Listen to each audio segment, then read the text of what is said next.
हाय, आत्ताच्या ह्या व्हिडिओमध्ये आपण एक प्रॉब्लेम बघणार आहोत.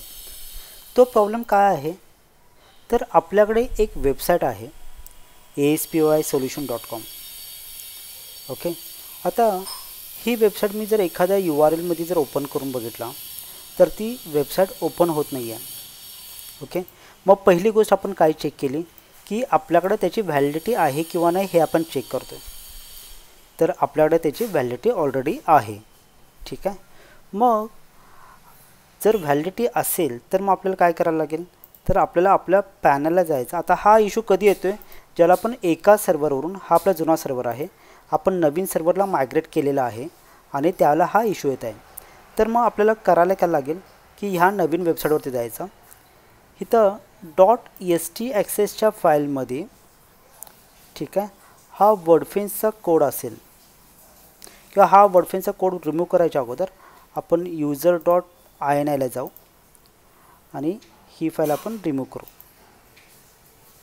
आणि आपण ही वेबसाईटला एकदा रिफ्रेश करून बघू.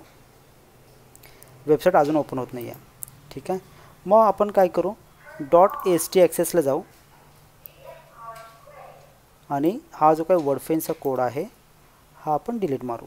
सेव्ह करू, येऊन रिफ्रेश करू.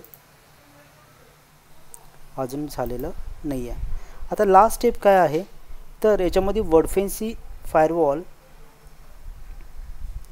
वर्डफेन्सची एक फाईल असेल ही, ज्याला की आपल्याला रिमूव्ह करायचं आहे आणि ह्याला आपण रिमूव्ह करू.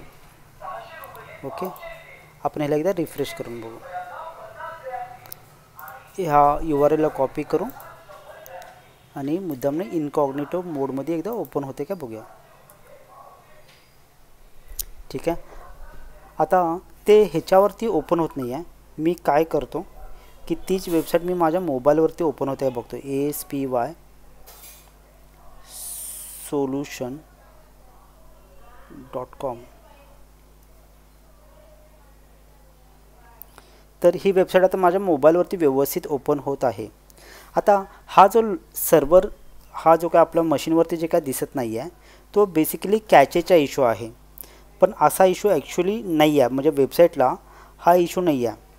ओके, तर जर आपल्याला असा एखादा इशू असेल कधी मायग्रेशन नंतर ना, हां म्हणजे वेबसाईट एक्झिस्ट करते पण दिसत नाही आहे, तर बेसिकली तो वर्डफेन्समुळे इशू आहे. त्यामुळे आपल्याला बेसिकली 3 फाईल्स डिलीट करायला लागतात. एक आहे ती म्हणजे .htaccess मधला, .user.ini आणि वर्डफेन्सचं जे काही हे आहे त्या गोष्टी डिलीट केल्या की हा इशू आपला सॉल्व्ह होतो.